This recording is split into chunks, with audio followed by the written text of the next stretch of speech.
لبيك اللهم لبيك لبيك لا شريك لك لبيك إن الحمد والنعمة لك والملك لا شريك لك.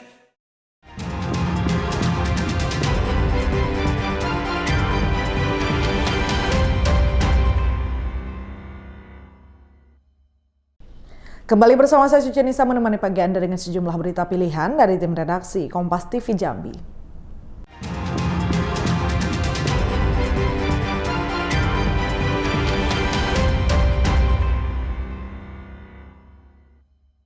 Saudara jemaah haji Bengkulu meninggal dunia di Tanah Suci bertambah menjadi 3 orang. Hal ini usai satu jemaah asal Kabupaten Kepahyang yang sempat dirawat di rumah sakit dinyatakan meninggal dunia di penginapan.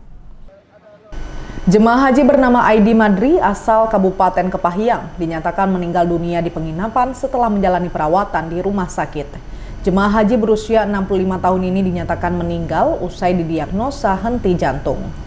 Sebelumnya, Aidi dalam kondisi sehat saat berangkat ke Tanah Suci. Namun kondisinya menurun usai sempat pingsan karena kelelahan selama menjalani ibadah haji. Kondisinya kembali stabil usai mendapat perawatan dan kembali ke penginapan. Namun Aidi kembali drop dan dinyatakan meninggal dunia sebelum dibawa ke rumah sakit. Aidi Madri menunaikan ibadah haji bersama sang ayah yang berusia 90 tahun sebagai pendamping. Rencananya jenazah akan dimakamkan di pemakaman Kota Mekah. Pukul 3.30 waktu Arab Saudi, kondisi kesehatan jamaah mulai mengalami penurunan kesadaran dan tanda-tanda vital. Kemudian TKHK melakukan pertolongan kegawat daruratan dengan melakukan RJP.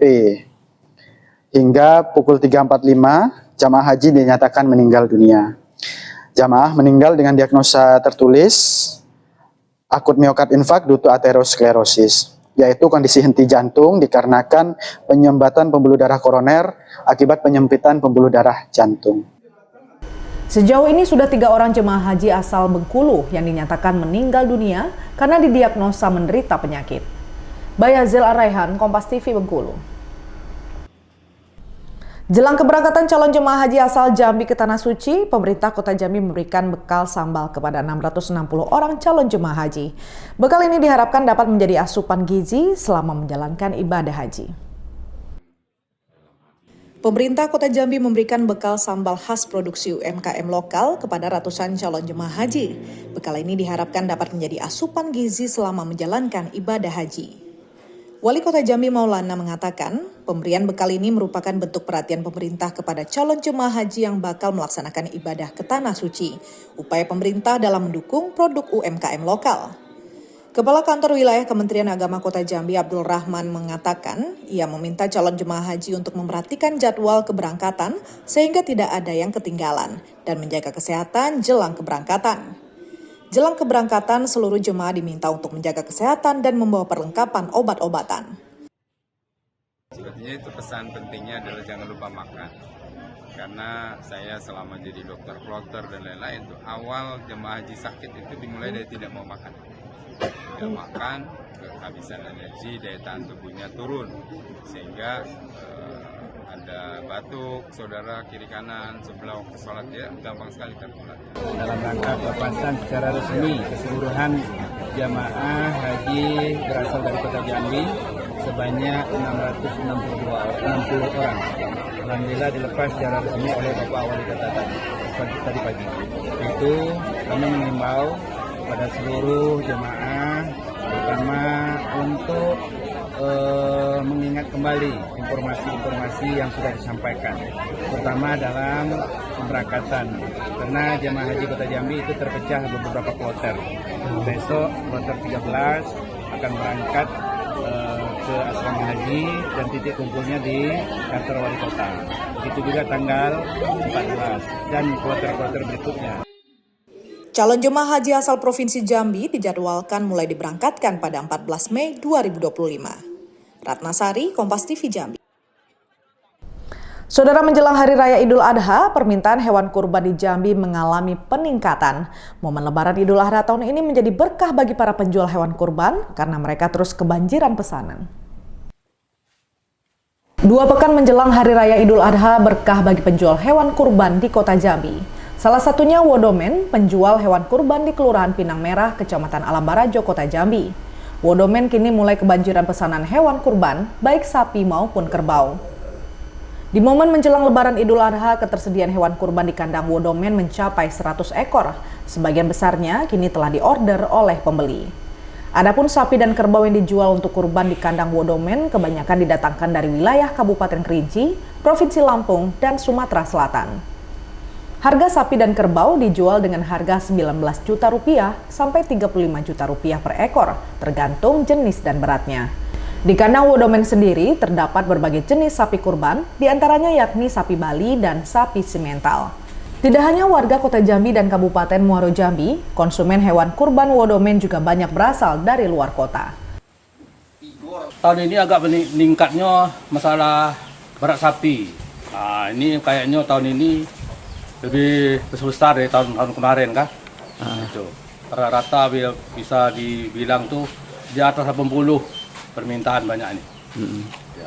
Harganya ini rata-rata bisa dibilang 19 sampai 22 yang untuk jemaah kan.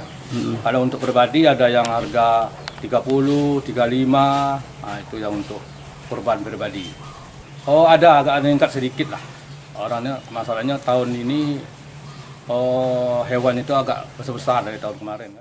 Salah satu konsumen setia Wodomen, Abdul Manap, mengatakan ia telah sejak 5 tahun lalu berlangganan membeli hewan kurban di kandang Wodomen. Selain kondisi kesehatan hewan kurban yang terjamin, harganya pun juga sangat terjangkau. Abdul Manap mengaku memilih membeli hewan kurban di kandang Wodomen sejak jauh-jauh hari agar bisa kebagian. Sapi Bali, sapi ada lokal juga kan, ya macam-macam lah, semua sapi ya, yang penting cukup umur kan. Jelas untuk korban Idul Adha. Kalau soal kenapa beli di sini, ya tempat dia bersih, sapinya sehat, dijaga. Permintaan hewan kurban di kandang Wodomen diprediksi akan terus mengalami peningkatan mendekati hari Lebaran. Jumadi, Kompas TV Jambi. Saudara, memastikan sapi bantuan Presiden sehat jelang Idul Adha 1446 Hijriah mendatang, Dinas Pertanian Kota Bandar Lampung melakukan pemeriksaan kesehatan sapi Presiden yang berada di peternakan warga. Gerandong sapi jenis Angus berusia 4 tahun dengan warna hitam pekat terpilih menjadi hewan kurban milik Presiden Prabowo di Kota Bandar Lampung, Lampung. Sapi dengan bobot 900 kg terpilih setelah dinilai sesuai kriteria oleh tim pemerintah pusat. Untuk memastikan sapi milik orang nomor 1 di Indonesia ini dalam kondisi baik, Dinas Peternakan langsung mengecek kebersihan kandang, cara perawatan dan asupan pakan hingga surat keterangan sehat. Jadi sapi kriteria yang kita usulkan itulah pertama bobotnya ya. Bobotnya harus di atas 600 atau 800 kilo. Kemudian sapi tersebut sehat, diiringi dengan surat keterangan sehat. Kemudian sapi tersebut masuk kriteria lah yang sudah ada standarnya yang ditetapkan oleh kantor kepresidenan. Nah, kalau yang bicara tentang drop ini kan bukan kewenangan kita ya. Ini diminta oleh bagian Kesra, itu kalau nggak salah di Waidadi, Kelurahan Kecamatan Sukarame ya. Kalau di Bandar Lampung kebetulan yang masuk kategorinya sapi milik Bapak Nopian ini, jadi hanya satu. Dan itu nanti di tim dari pusat yang turun langsung memeriksanya, masuk kategori apa enggak gitu. Kita hanya mengusulkan aja. Gerandong merupakan sapi milik Novianto, seorang peternak, warga Desa Fajar Baru, Kecamatan Jati Agung, Lampung Selatan, Lampung. Ia merasa senang dan bangga lantaran sapi yang sudah ia rawat bisa terpilih sebagai hewan kurban Presiden Prabowo.